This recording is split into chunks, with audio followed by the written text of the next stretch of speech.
염세주의자, 그리고 성악설을 믿는 사람. 가면은 본인도 후회하고 팀도 힘들어지고 스톱이나 발을 걸치고 먹고 사는 한 사람으로서 네. 이런 사람들은 안 왔으면 좋겠다는 마음이 있어요. 안녕하세요. 베이스벤처스 그로스 파트너 김기수입니다. 안녕하세요. 캔디드 이주환입니다. 오늘은 스타트업에 가면은 무조건 후회하는 사람들의 특징에 대해서 한번 이야기를 해보려고 해요. 내가 현재 스타트업을 다니고 있지는 않은데 스타트업에 들어가게 되면은 내가 잘 맞지 않을 수도 있지 않을까? 라고 이제 고민하시는 분들이 보면 도움이 될 것 같고, 혹은 이미 스타트업을 다니고 있는데 나 지금 왜 안 맞지? 나 왜 불편하지를 느끼고 있는 분들이 좀 도움이 될 수 있는 방법으로 활용할 수 있지 않을까라고 하는 부분들이 있습니다. 근데 이 얘기를 하기에 앞서서 네. 주한님이 정의하는 스타트업은 뭐예요? 쉽게 얘기하면? 이거, 왜냐면 제가 이거를 예. 이렇게 준비를 하다가 사실 1화 때도 약간 언급했던 내용들이긴 한데 부정적인 좀 댓글들이 있었잖아요.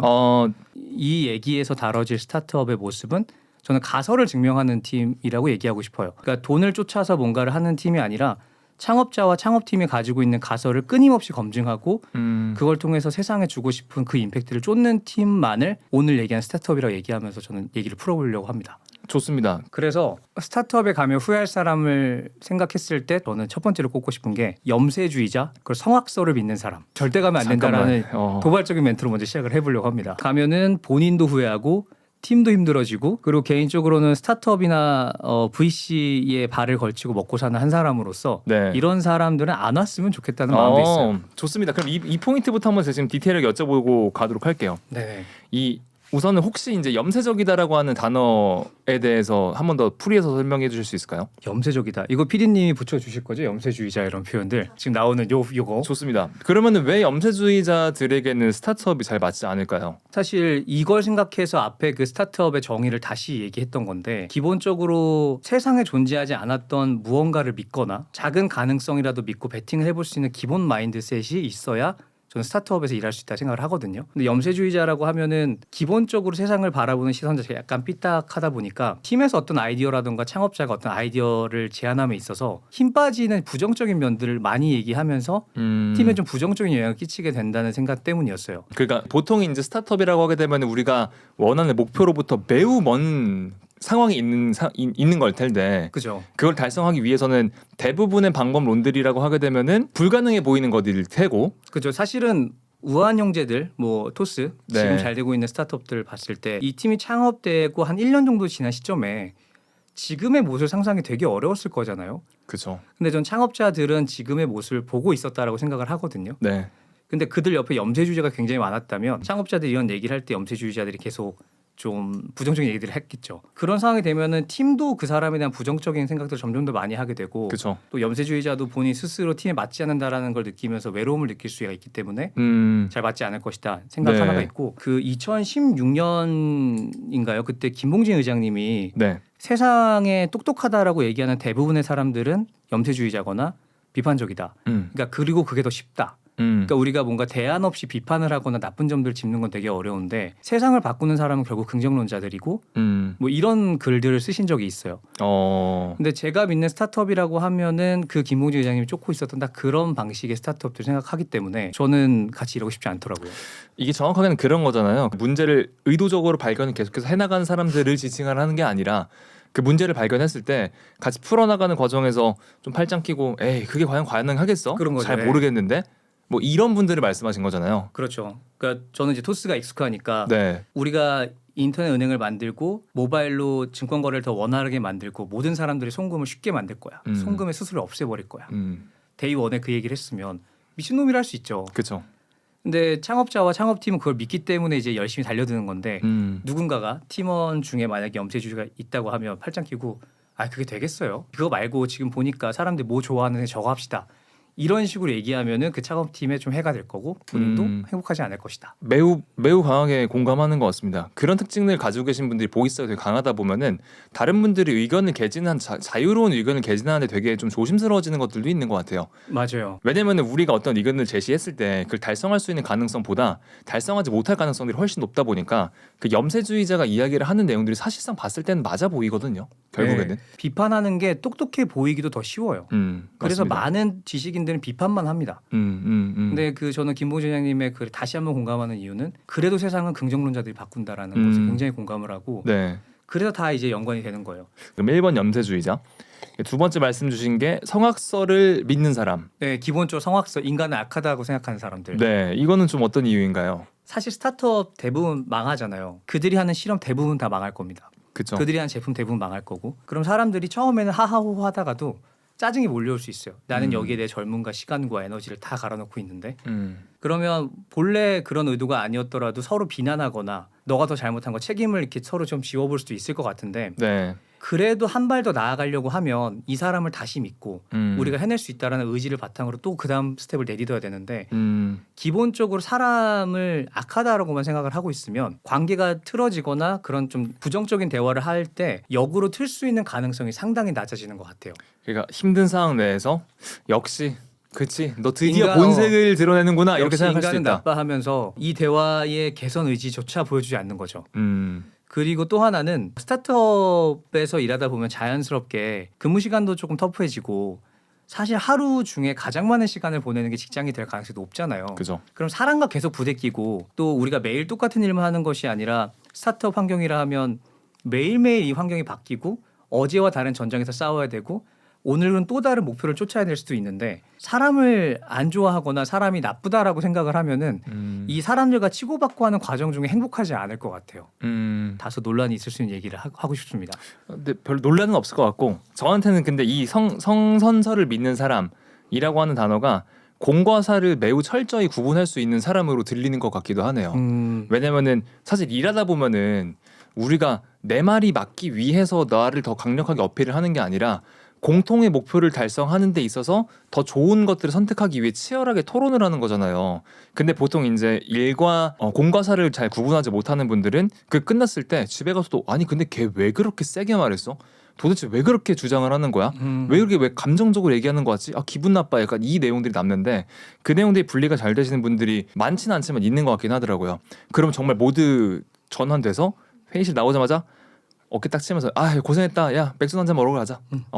이게 될 수 있는 분들이 이제 그런 분들의 특징이지 않을까라고 저는 느껴졌어요. 네, 그러면 우리 얘기한 것에 하나 더 붙여도 되겠네요. 공과 사를 명확히 구분할 수 있는 사람. 그래서 개인적으로는 저는 진짜 그 본인의 젊음과 에너지와 시간을 갈아놓고 있는 모든 팀들이 본인들이 원하는 그 소기의 목적을 달성했으면 좋겠는데 네. 그런 취지에서 이런 분들은 스타트업 이직을 안 했으면 좋겠어요. 맞습니다. 그러니까 이게 그 회사가 성공을 꼭 하기 위해서 어떤 사람들이 필요한가의 관점으로 이야기가 될 수도 있는 것 같은데 본인이 이직을 할 때 스타트업에서 어떤 회사를 하더라도 그곳으로 이직해야 되는 목표가 매우 분명하지 않은 사람은 저는 들어오면 안 된다고 생각합니다. 그게 어떤 거냐면은 직장인으로서 일하시는 분들은 스타트업에 맞지 않는다. 근데 그 직장인이라고 한 단어가 저한테는 어떻게 느껴지냐면은 일과 삶이 구분되어 있다. 스타트업은 결국에는 그 창업자 아니면 정말 초기 멤버, 코파운더 분들은 내 모든 것, 내 일 자체가 나의 인생의 목표와 연결되는 과정이다 보니까 모두가 정말 치열하게 일을 하고 그리고 또 팀원들에게도 어떤 이유로든 그러한 것들을 원할 텐데 그 일과 이 일 자체가 나의 목표로서 연결되지 않는 분들은 그 회사로 들어가게 되면 나도 마찬가지로 너무 치열하다 보니까 힘들 것이고 그 회사의 경영진 혹은 이제 동료들도 원래 그러한 사람들도 나를 봤을 때 맞지 않다라고 많이 느낄 수 있을 것 같아요. 그래서 결론적으로는 그 회사를 이직을 할 때 내가 정말 특별한 어떤 목표, 어떤 이유로라도 연결이 꼭 되어 있는지를 확인하는 게 중요할 것 같다. 근데 이게 오해를 막기 위해서 한 번 더 얘기하고 싶은 게 일정 규모를 달성한 팀에는 해당 사항이 없을 수도 있어요. 그러니까 딱 끊어서 어느 정도 이상이면은 뭐 다르다라고 얘기하는 거 어렵겠지만 뭐 예를 들면 토스도 이미 굉장히 커진 팀이어서 저는 그 안에 굉장히 헌신적으로 일하는 분들도 많이 있겠지만 일정 부분은 일과 삶을 지키면서 이제 일하고 싶어하는 분들도 조인을 하고 있다고 생각을 하거든요. 네. 뭐 그거는 나쁘다 좋다의 판단 영역을 떠나서 팀이 커지면 어쩔 수 없는 영역이라고 생각을 하기 때문에 근데 더 얼리 스테이지 팀에 조인을 하는데 나는 몇 시 이후에는 회사 메시지나 이런 거 절대 볼 수 없고 그런 것들이 침해당했을 때 굉장히 기분이 나쁘거나 힘이 빠지는 사람이라고 하면은 절대 가면 안 됩니다. 결론적으로는 사실 일하는 방식 자체가 좀 다르잖아요. 다른 곳들과 회사의 미션과 비전에 100% 동의가 안 된다 하더라도 결국엔 들어가서 내가 일하는 방식 자체는 뭐 어떤 이유든 간에 되게 치열할 것이죠. 뭐 예를 들어서 나한테 주어진 업무가 뭐 원래는 HR이었었는데 주행성 업무도 시킬 수도 있고 맞아요. 때로는 기획 업무는 가끔 해달라고 할 수도 있고 운영 업무도 하라고 할 수도 있는데 어떤 이유로든 내가 이 회사에 남아 있어야 되는 나만의 스스로의 되게 명확한 목표가 없으면은 사실 남나서 계속해서 좋은 업무들을 이어나가기는 어려운 것 같아요. 저도 공감하는 건데 네. 아레나에 대한 집착이 강하신 분이면은 조인하면 힘들 겁니다. 예를 그쵸. 들면 나는 이 제품만을 만들기 위해서 조인했다 이런 컨셉이 먹히지 않잖아요. 그렇죠. 어쩔 때는 이제 HR이라는 예시를 들어줬으니까 말씀해 보면 나는 채용 업무를 직접 많이 하기 위해서 조인을 했지만 직급체계가 없으니까 채용에 어려움이 있네라고 하면 직급체계를 내가 만들어야 될 수도 있고 조인하신 분의 온보딩 플랜을 내가 짤 수도 있어야 되거든요. 근데 기본적인 마인드셋이 나의 일, 이건 너의 일로 일을 국한해서 바라보는 분이라고 하면은 스타트업에서 일할 때 상당히 어려움을 겪을 수 있을 거라는 생각이 들고 사실 이 부분 때문에 저는 대기업에서만 오랫동안 일하신 분들이 스타트업에서 좀 어려움을 겪을 수 있다는 생각을 하는 것 같아요. 여기는 되게 철저하게 딱 직무 단위를 나눠서 혹은 팀 단위로 나눠서 업무를 보는 사고가 굳어 있기 때문에 네. 굳어 있다는 말은 좀 부정적으로 보이니까 굳혀져 있기 때문에 거기서만 일을 배우신 분이 이런 환경에 딱 뛰어들면 내가 이런 일까지 해야 되나? 라는 생각을 하게 되긴 하거든요. 선생님이나 주니어의 경우에는 어떤 성향을 가지고 있는 사람이 내가 맞는다 안 맞는다를 미리 판단할 수 있어요. 좋아요. 떠오르는 거 하나씩 하나 있습니다. 스스로 불타오를 수 있는 인재. 이유가 없는 친구. 그건 그냥 그 전천후로 좋은 인재인 것 같아요. 전천후로 좋은 인재인가요? 좋은 인재인 것 같고. 네. 근데 공감은 해요. 그런 공감하고 신입의 마음가짐이나 뭐 모습 중에 스타트업에 잘 맞는 게 뭐가 있을까? 일을 찾아서 할 수 있는 분들? 네. 그러니까 내가 평생을 시키는 일만 해왔다고 하는 분들은 조인하면 좀 어려움을 겪을 수 있겠다 싶은 생각이 좋은 학교를 나왔더라도 그냥 부모가 시켜서 한 친구들도 꽤나 많더라고요. 그러니까 부모가 이 고등학교 가는 걸 좋아했기 때문에 이 대학교 가는 걸 좋아했기 때문에 혹은 이 전공 하면 인기가 많을 것 같아서 한 친구들이면 스타트업 환경이라는 게 사실 일을 잘하려고 하면은 빈 곳을 내가 찾아내서 뭔가 더 해내야지 밸류가 더 올라갈 수 있는 거잖아요. 근데 애초에 그런 사고를 안 해봤던 사람이라고 하면은 좀 어려움이 있을 수 있지 않을까? 네, 저도 방금 전에 이제 비슷한 얘기를 하나 하려고 했었는데 또 뭐가 있을까요? 정말 그냥 러프하게 보면 대기업에 취직하고 싶은데 취직 안 돼서 일단 스타트업에 굴러볼까? 라는 생각으로 오는 것도 좀 위험하지 않을까? 그거는 많이 위험하죠. 보통 그런 분들은 그럼 사고가 이렇잖아요. 내가 대기업은 못 갔으니까 스타트업 갔으니 뭐 적당하게 일하다가 이직해야지. 근데 그 적당하게라고 하는 내용들이 연봉도 내가 조금 대기업보다는 덜 받고 있으니까 일하는 시간도 내가 좀 이 정도만 하면 될 것이고 그런 좀 이제 안 좋은 과정들의 생각들이 흘러갈 수 있다 보니까 좀 위험할 수 있을 것 같다. 아마도 그런 친구들이 접근하는 스타트업은 우리가 정의하는 스타트업은 아닐 거고 아마도 우리가 일할 때 얘기했던 조소기업이 그렇게 이제 보여지지 않을까 싶어요. 왜냐하면 대기업에 갈 능력이나 경험이 충분치 않은 사람이 충분히 무언가를 해낼 수 있는 되게 건실한 스타트업 인터뷰를 뚫어낼 수 있을까 생각해 보면 그것도 좀 쉽지 않을 것 같기는 해서. 그렇군요. 스타트업에 적합한 신입 인재. 그거 어때요? 내가 북스마트, 그러니까 학교에서 주어진 공부는 잘 못했어도 스타트업에서 일을 잘할 수 있는 가능성은 좀 충분히 있다 생각해요. 여기서 발생하는 일들이나 문제 해결이 네. 뭐 기본적으로 인텔리전스 레벨이 높은 분들이 잘 해결하겠지만 이게 단순히 교과서에 나오는 내용을 열심히 보고 그것대로 레퍼런스를 따라해서 해결할 수 있는 문제들이 아니기 때문에 학교 다닐 때 내가 성적이 안 좋았다고 하더라도 친구들이 야 너는 공부는 잘 못하는데 되게 현명하다라던가 야 이 새끼 잠깐만 학창 시절에 공부는 못한 너는 현명하다라는 단어를 전 들어본 적이 없는 것 같은데. 그거는 주관님이 현명하시고 똑똑하신 분이어서 그렇고 아니 지금 못 들어봤으니까. 제 머릿속에 이제 몇 명의 친구들이 막 스쳐 지나가는데 네. 성적은 안 좋아요. 그리고 성적이 안 좋은 이유가 전제는 음. 공부를 되게 열심히 했는데 성적이 안 좋은 거면 그냥 꽈락이고 이건 그냥 꽈락. 이건 좀 위험하고 공부도 잘 열심히 안 했어. 네. 당연히 성적이 별로 안 좋겠죠. 근데 친구들이 얘는 뭐래도 먹고 살 것 같아. 플러스 선생님들 중에도 그 친구들한테 그런 코멘트 주신 분들이 있거든요. 네. 이런 분들이 스타트업에서 좀 좋은 인재가 될 수 있지 않을까라는 굉장히 마이너한 얘기를 한번 해봅니다. 그 이제 스트리트 스마트를 맞아요. 말씀하시는 스트리트 것 스마트를 같은데 얘기한 것이 좋습니다. 저도 완전 동의하면 한편 그러면 사실 스트리트 스마트라고 하게 되면은 학벌이 막 엄청 좋지는 않아야 되잖아요. 아마도. 그럴 수 있죠. 왜냐면 그런 북스마트라고 하는 걸 먼저 이야기를 할 테니까. 근데 우리가 스타트업에서 항상 이제 인재라고 하는 분들은 전부 다 학벌이 우선 1번으로 나오지 않나요?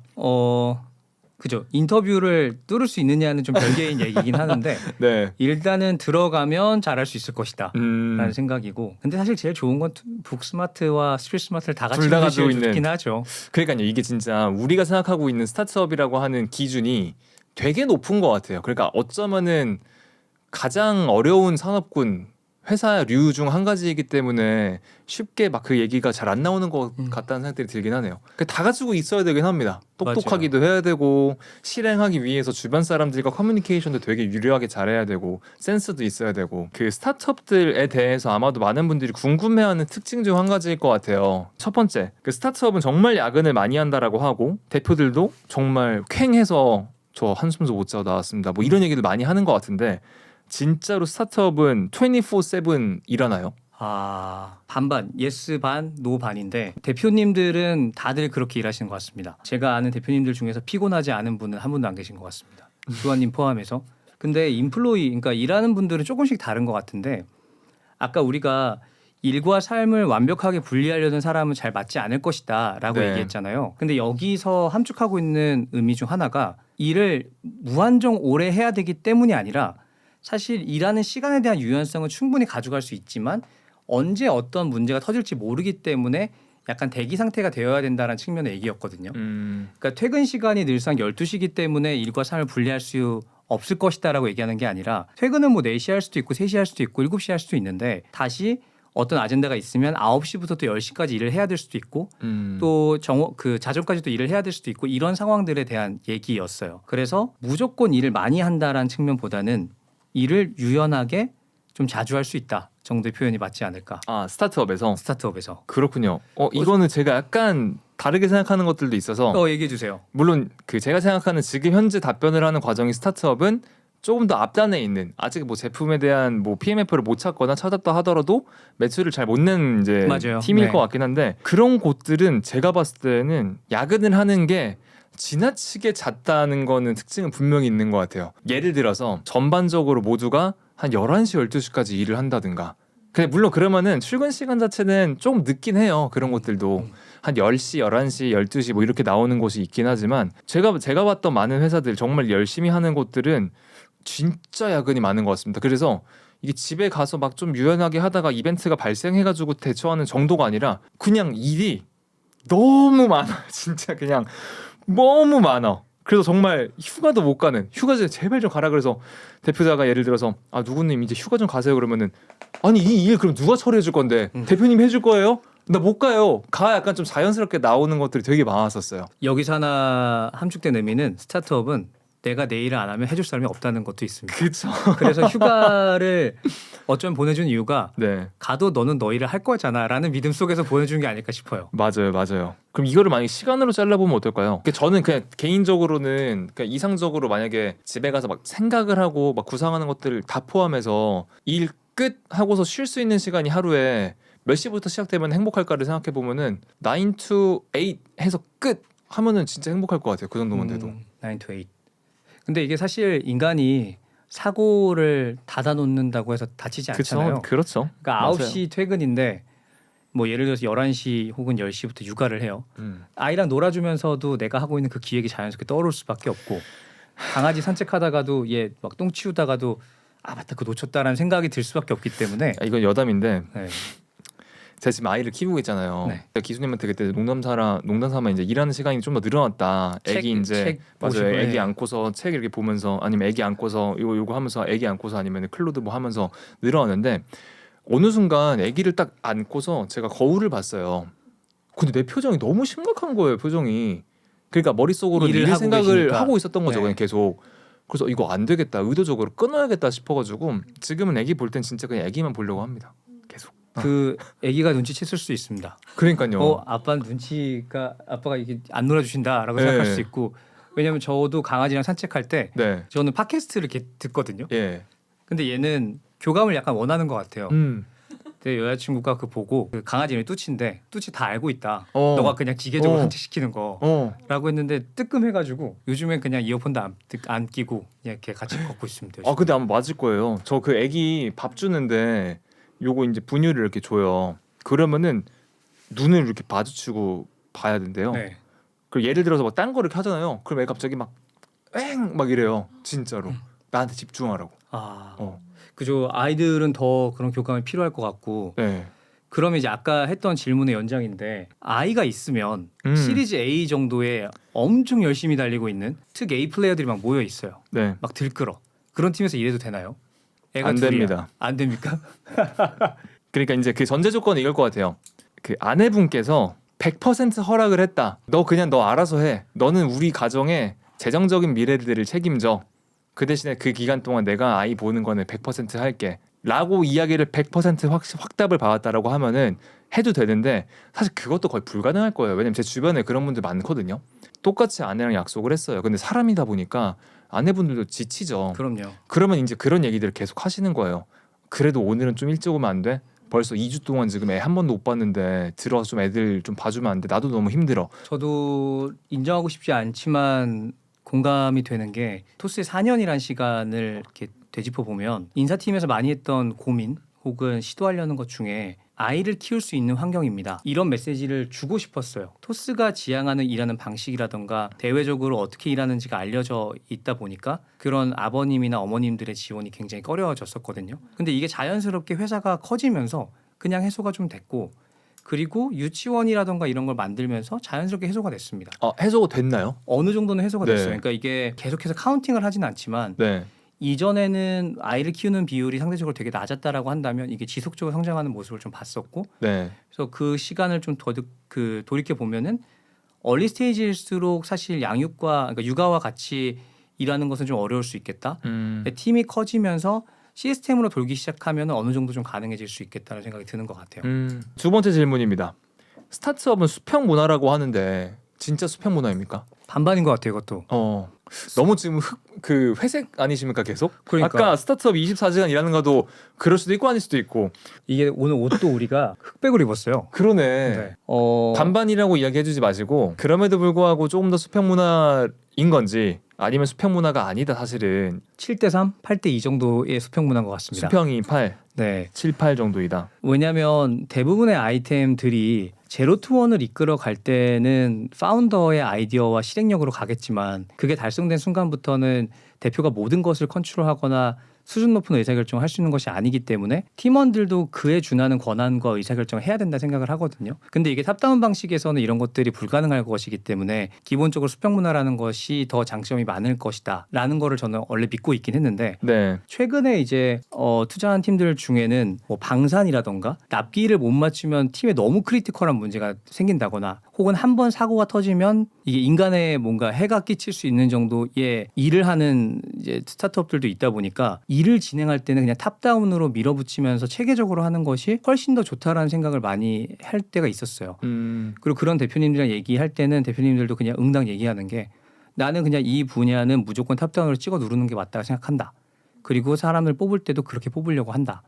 라는 얘기를 이제 많이 했었고 2020년대 그러니까 10년대 말부터 20년대 초반까지 스타트업 막 부흥이 되면서 마치 수평적인 문화만이 좋은 것처럼 비춰지는 경향도 좀 있다고 생각은 하거든요. 근데 탑다운으로 일하는 조직이라고 해서 이게 비인간적으로 한다거나 혹은 어떤 이견의 여지조차도 주지 않는다는 것이 아닌 거잖아요. 충분히 많은 의견을 수렴하고 다만 우리가 일을 수행하고 결정하는 과정에서는 더 많은 책임을 져야 하는 분들이 결정을 한다라는 컨셉으로 일을 하는 팀들도 꽤나 많고 그런 팀들도 나쁘지 않다고 생각을 합니다. 캔디드는 어떤가요? 잘 모르겠습니다. 반반인가요? 저는 제가 되게 엄청나게 수평적인 회사 분위기라고 생각을 했었었는데 저번에 잠깐 놀러 가니까 팀원들이 주원님한테 90도로 인사하시던데 그 오셨습니까 하면서 저를 먹이는 몇 명이 있는데 그중 한 분이실 거고요. 제가 깜짝 놀랐습니다. 그거 보고.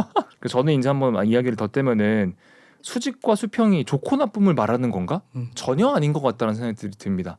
그럼 언제 수평적이어야 하고 언제 수직적이어야 할까라고 했을 때는 그 여러 가지 이제 계제들이 있긴 하겠지만 되게 명확하게는 정답을 알고 있는 가능성이 그 체계이든 회사이든 사람이든 명확하게 있다. 그러면 수직적으로 가는 게 맞고 그 지식의 차이나 도메인의 깊이에 대해서 그 차이가 되게 현저하게 벌어지지 않는다라고 하게 되면 전 수평으로 가는 게 맞다라고 생각을 하거든요. 그래서 몇 군데 조직들을 봤을 때 저는 당연히 스타트업이라고 하게 되면 맨 처음에는 초기 단계일수록 수평적인 조직 문화라서 같이 얘기도 하고 주니어들도 이야기를 해서 오너십을 가져가서 이야기를 하고 그게 나는 좋은 거라고 생각을 했었는데 너무나도 위험이 돼서 문제가 되는 경우들을 꽤나 많이 봤었습니다. 그런 상황들이 방금 얘기했던 것처럼 그 리더와 팀원들의 간의 격차가 너무 크게 나는데 뭐 그런 것들. 근데 아시는 것처럼 스타트업은 결국 시간 싸움이잖아요.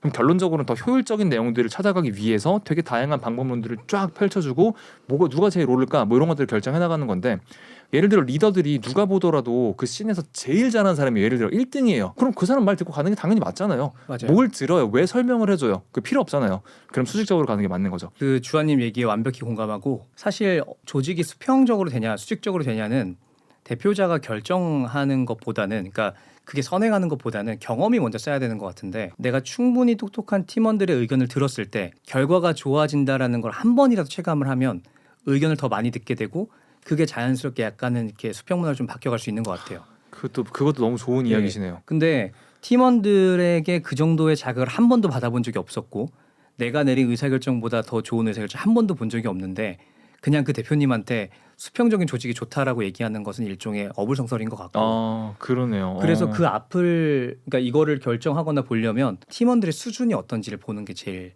우선 중요하다 이렇게 생각은 듭니다. 기수님 말씀하신 것도 되게 맞는 것 같아요. 그래서 많은 대표님들이 이제 난 수직적으로 해야 되는 건가 수평적으로 해야 되는 건가 뭐 그러면 내가 100%나 혼자 수직적으로 진행을 하는 게 탑다운으로 의사결정하는 게 맞아라고 생각하지 않는다고 하게 되면은 한번 되게 이제 열린 과정, 열린 자세로 한번 이야기를 많이 들어보고서 어쨌든 의사결정은 본인이 해야 될 거니까 도움이 되었다. 진짜로 이게 정말 의미가 있을 것 같다라는 생각들이 들어가지고 적용할 수 있다라고 하게 되면은 수평적인 조직 문화를 가져가도 의미가 있겠네요. 맞아요. 그래서 주제랑 조금 다른 얘기일 수도 있는데 팀이 아직 어떤 PMF를 찾기 전이거나 그러니까 구도가 좀 나오기 전에는 아마도 대표한테 의미 있는 조언을 줄 수 있는 임직원이 굉장히 적거나 없을 가능성이 높거든요. 근데 시리즈 A 정도를 넘어설 때 팀 빌딩이 좀 잘 되고 있다라고 하면 어떤 의사결정에서는 대표보다 더 좋은 퀄리티의 의사결정 해내는 사람들이 한두 명씩 보인다라고 하면은 이 팀의 팀 빌딩이 저는 이상적으로 가고 있다라고 보는 것 같습니다. 네. 그럴 수 있겠군요. 근데 여전히 대표가 모든 의사결정을 내리고 있다. 팀원이 한 20-30명이 됐는데도 불구하고 그럼 두 가지 중 하나일 텐데 팀원들의 의사결정 퀄리티나 그들의 전반적인 인지 수준이 낮다. 혹은 대표가 되게 내가 모든 걸 하고 싶은 대표다. 뭐 이 두 중에 하나이지 않을까 이런 생각도 듭니다. 그렇군요. 그러면 이제 결론으로 돌아와서 그 수평 문화는 진짜인가? 대부분의 스타트업들은 수평 문화인가라고 하게 됐을 때는 조금 더 그런한 경향성들이 많다. 다만 그 수평 문화 자체를 그냥 뭐 막연한 민주주의로만 생각을 하고서 들어간다고 하게 되면 스타트업을 들어간다고 하게 되면은 그거는 좀 이제 후회할 수 있는 경우들이 맞아요. 많지 않을까.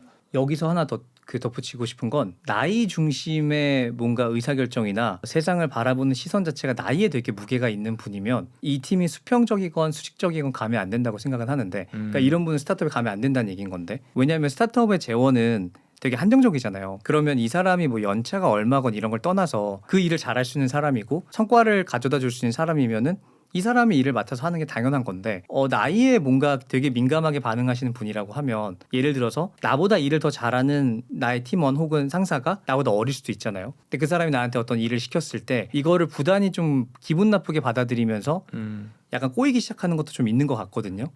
그래서 그냥 조인하시기 전에 스스로한테 나는 나보다 어린 상사가 나보다 일을 잘한다라고 하면 나이 차이가 엄청 벌어지더라도 그 의견에 충분히 공감하고 일을 해낼 수 있는가 이런 질문을 해보는 거 좋은 것 같습니다. 왜냐면은 사실 그 경험을 만약에 안 해보셨던 분들이라고 하면은 상상으로는 괜찮죠. 뭐 나 좋은 같이 협업을 할 수 있어. 근데 문제 상황들이 발생했을 때 이 친구가 나한테 그거 아닌 것 같은데요 라고 이야기를 했을 때 자연스럽게 우리나라가 좀 어쩔 수 없이 그럼에도 불구하고 유교 문화 사상들이 있다 보니까 들어가더라고요. 그럼 다음 질문 한번 넘어가 볼게요. 좋습니다. 나이가 많으면 스타트업에서는 힘들다라는 이야기를 많이 합니다. 사실일까요? 여기서 나이가 많다의 정의가 한 몇 살 정도일까요?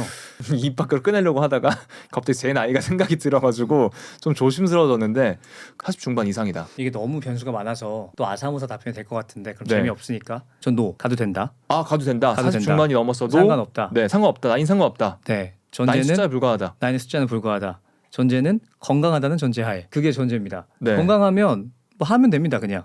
그 건강이 어느 정도일까요? 뭐 예를 들어 5km를 나는 능숙하게 뛸 수 있다? 그런 거도 재밌겠다. 네. 그 채용할 때 어. 100m 주파 시간 막 이런 거 짜보고 그러게. 하이록스 몇 분대 끊는지. 네. 왜냐면 그러면 체력이 검증이 된 거니까. 주먹근데 이거 재밌는 케이스긴 하네요, 진짜. 네. 어디 업체 맺어가지고 그 대기업에서는 그 건강 건강검진을 검진하잖아요. 하잖아요. 그것처럼 이거는 체력 검진을 하시는 거지. F45나 이런 것들. 네. 아, 근데 나이가 있어도 그러니까 건강의 전제는 내가 주 5일 동안 야근을 10시까지 해도 주말에 이틀 정도 푹 쉬고 나오면은 일하는데 지장이 없다. 그 정도면 충분하고 기본적으로 이제 아침에 일어날 때 으악 이러면서 일어나는 게 아니라 이렇게 좀 그냥 일어나실 수 있는 분이라고 저 하면은. 그러면 해당이 돼요, 저는.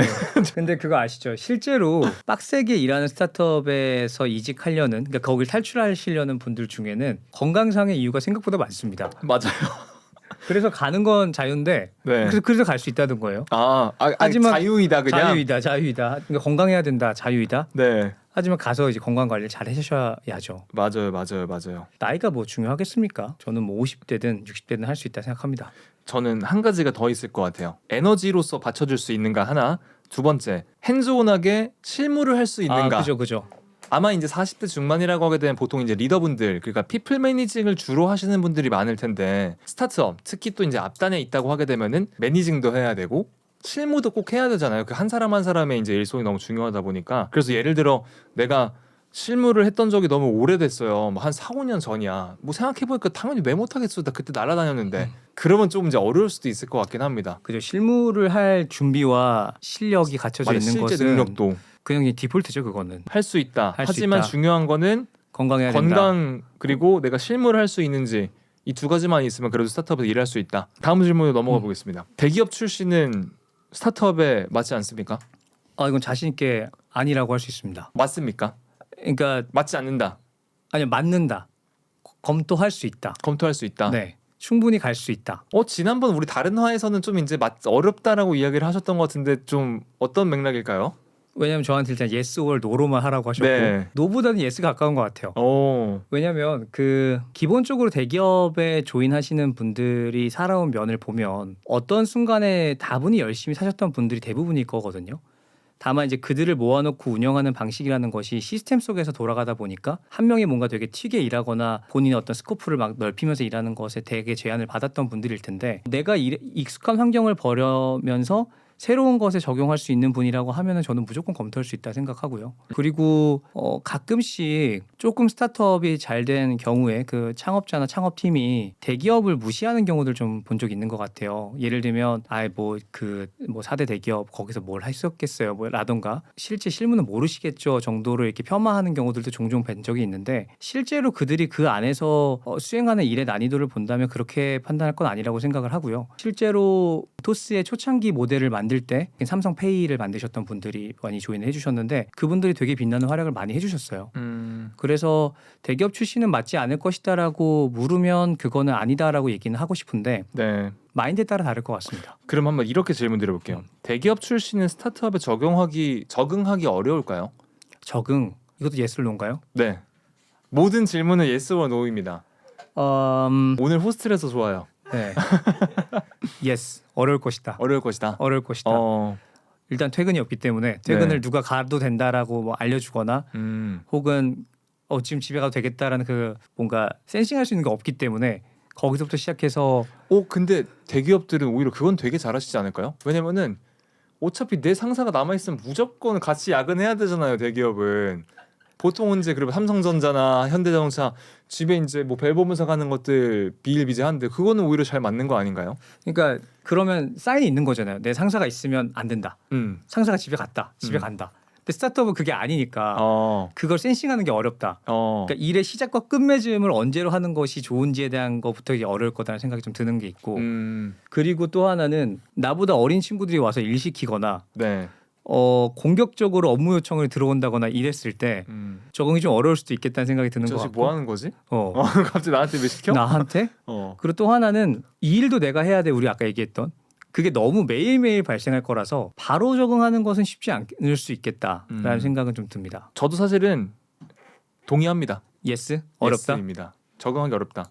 왜냐면 우리 사실 그 표본이 좀 있었잖아요. 돌아가면 이제 2021년도 2020년도죠. 모험 자본 한창 많이 들어왔을 때 시장에 돈이 풀리니까 뭐 했냐? 스타트업이 이제 투자가 많이 들어왔었고 그 1번을 했던 게 이제 인재를 전부 다 쫙 빨아들이는 과정이었었는데 맞아요. 좋은 인재를 데려온다라고 했을 때 이제 타겟됐던 게 대기업, 컨설팅 IB 뭐 이런 곳들에서 제일 많이 데려왔었었는데 시기가 지나고 다 빠졌잖아요. 맞아요. 그래서 아직 제 명확하게 기억하거든요. 그 되게 생생한 현장에서 앞으로 우리 스타트업에서 대기업 출신 안 뽑겠습니다. 대기업 분들도 마찬가지로 스타트업 절대 안 갑니다. 그래서 저 생생한 기억하는 게 추천하면은 어디 스타트업을 추천을 하십니까? 하고 찢어서 끊었던 기억도 있어요. 뭐 하시는 분인가요, 그분은? 어디 뭐 사장님이신가? 뭐 좀 제가 과격하게 표현을 하긴 했었었는데 그랬던 것처럼 그게 결국에는 이제 아무것도 스타트업 환경에 대해서 이제 모르시는 분들이 들어가면은 일했던 환경이나 이런 것들이 너무 좀 다르다 보니까 적응하시기는 어려울 것 같다. 다만 근데 좀 달라졌을 것 같다라고 생각이 드는 거는 그래도 우리가 스타트업에서 어떻게 일한다라고 하는 것들이 그들에게 노출됐기도 했을 거고 과거에는 그 대기업에 대한 영광이 엄청 높았었잖아요. 근데 지금은 이제 AI라고 하는 과정이 결국엔 스타트업이라고 하는 키워드와 연결되는 것도 많고 대기업에서는 이제 반도체를 직접 생산하는 곳들 외에는 거의 다 스타트업 이퀄 AI로 여겨지는 곳들이 많다 보니까 자동적으로 위상도 높아지다 보니 대기업 분들도 스타트업을 봤을 때 마냥 만만하게 팔짱 끼고 보지는 않아서 좀 긴장하고 한번 내가 적응을 해야 되겠다 이런 생각들이 가지고 계신 것 같기는 네. 합니다. 그리고 이거는 그 대기업에만 해당되는 것은 아닌데 오너가 곧 CEO이자 나와 가깝게 일하는 환경이 그들이 대기업에서 일했던 환경과 정말 다를 거거든요. 그래서 의사결정 체계라든가 이런 것들이 적용하는데 시간은 좀 걸릴 것 같아요. 그러니까 무슨 말이냐면 사실상 스타트업은 거의 파운더가 전부잖아요. 그렇죠. 뭐 그게 좋다 나쁘다의 가치 판단을 떠나서 어쩔 때는 우리가 만든 프로토콜과 상관없이 그의 감과 이런 걸 믿고 그냥 선택하고 끌고 갈 때도 있을 수 있고 어쨌거나 그런 식의 의사결정이 좀 일어날 수 있는데 사실 대기업 같은 경우에는 모르겠다. 근데 거기도 최상의 의사결정으로 가면 그럴 수 있겠네요. 거기도. 근데 이제 중요한 건 전 그건 것 같아요.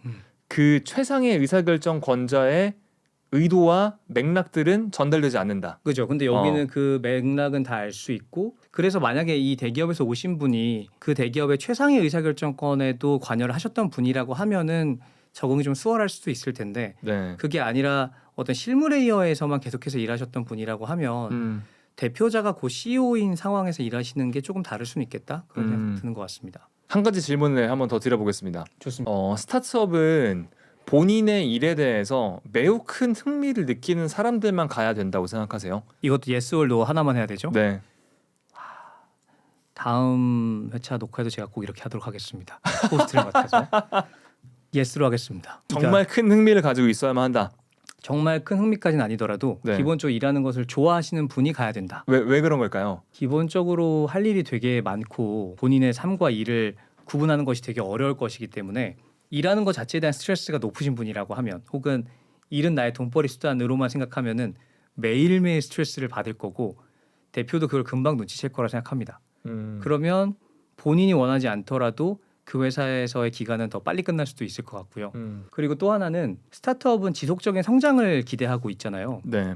그 말은 인플로이도 그에 맞춰서 성장해야 된다 생각하거든요. 시리즈 A에 조인한 분이 시리즈 B와 시리즈 C에서도 잘할 수 있을 거다라고 무조건 생각하지 않아요. 이 사람도 이 팀에 조인해서 그 히스토리와 성과들을 가지고 계속해서 성장을 해나가야 되는데 성장을 생각함에 있어서 본인이 일을 좋아하지 않거나 재미를 못 느끼는 사람이 과연 얼마나 원활히 성장할 수 있을까 이런 생각이 좀 드는 것 같습니다. 또 이런 생각들도 들었던 것 같아요. 그러면 일이라고 하는 거를 범주를 그 사람들은 어떻게 느끼고 있을까?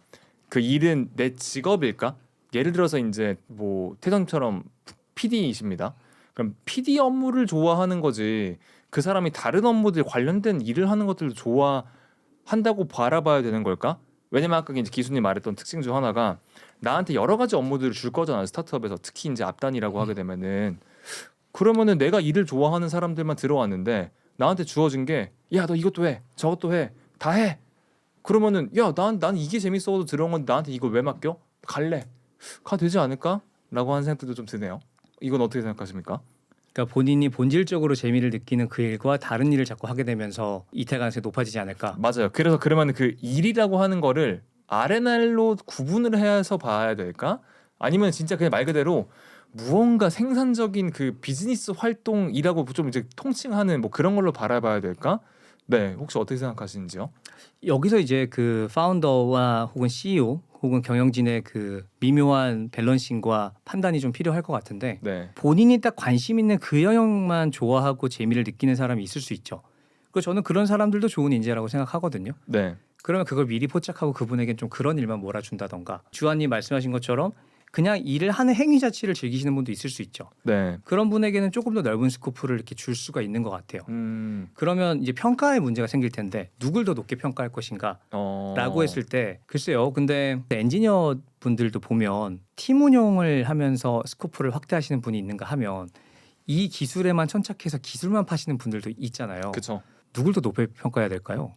그거는 이제 회사의 상황에 따라 다를 것 같다라는 게 정답일 것 같긴 한데 회사가 만약에 다양한 업무를 해야 함에도 불구하고 그분이 본인이 희망해서 그 하나에만 천착을 해서 일을 하고 있다라고 하게 되면은 그 사람은 좋게 평가하면 아마 당연히 안 될 것 같고 본인이 하고 싶은 것만 하는 거니까. 근데 예를 들어서 되게 이제 뒷단으로 넘어가서 하나의 기술 영역에만 되게 깊게 좁고 깊게 들어가야만 한다라고 하게 되면은 뭐 당연하게도 좋게 평가하지 않을까라는 생각들이 들긴 합니다. 그 상황을 고려할 수밖에 없는 일이긴 한데 심플하게 보고 하나 더 얘기를 더 하자면 탤런트의 희소성을 보는 것도 좋은 것 같아요. 예를 들면 하나를 깊게 판 그 사람 혹은 하나만 좋아하는 이 사람이 시장에서 구하기 어려운 사람이라고 하면은 평가도 좀 그에 맞춰서 가야 될 것 같고 근데 본인도 그걸 좋아하는데 시장에도 그렇게 좋아하고 잘하는 사람들이 많다라고 하면은 조금 더 밸런싱을 보면서 갈 수 있지 않을까 이런 생각 네네. 듭니다. 맞는 말씀인 것 같습니다. 그래서 이제 말씀드렸던 게 파운더나 경영진의 그 미묘한 밸런싱과 이 감각이 되게 중요할 것이다 이렇게 보고 있는 것 같아요. 한번 좀 정리를 해보자면은 사실 저희가 말했던 게 되게 좀 재밌게 말하기 위해서 뭐 예스워도 단정적으로 이야기를 하긴 했지만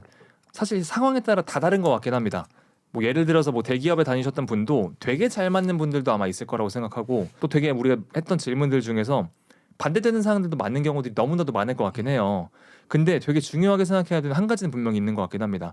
그 스타트업 자체가 정답이 없는 상황 내에서 업무를 하는 과정이다 보니까 무조건 치열하게 일을 할 것이고 그렇기 때문에 본인 스스로 스타트업에 들어가는 혹은 특정 회사에 들어가는 되게 분명한 목표는 있어야만 한다.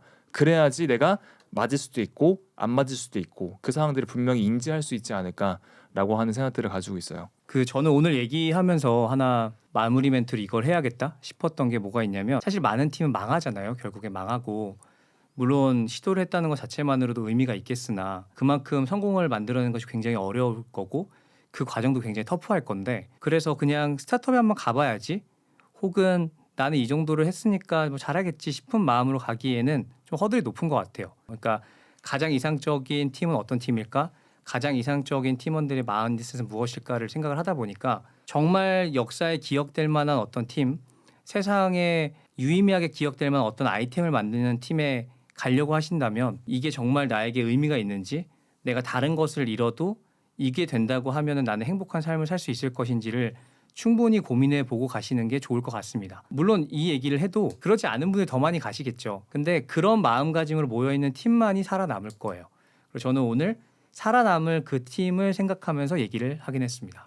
저 한 가지만 더 추가적으로 얘기하고 싶었던 게 문득 떠올랐는데 방금 말씀하신 것처럼 그렇게 고민을 열심히 안 하신 분들도 이미 업무를 하고 계실 거고 맞아요. 그분들도 본인만의 의미가 분명히 있을 거거든요. 지금 업무를 하고 계시거나 그런 의미가 없었다 하더라도 지금부터라도 그 내용들에 대한 의미들을 좀 치열하게 찾아서 이 회사의 목표, 내가 하고 있는 프로젝트의 목표, 내가 하고 있는 일의 목표들을 내 목표랑 연결하는 과정들을 계속해서 고민을 한번 해보셨으면 좋겠습니다. 그래서 지금부터라도 의미 부여를 좀 열심히 해보셨으면 좋겠어요. 네, 좋습니다. 좋습니다. 네, 오늘 영상이 재밌으셨으면은 좋아요, 구독, 댓글 많이 남겨주시고 그리고 1000명 구독자 감사드립니다.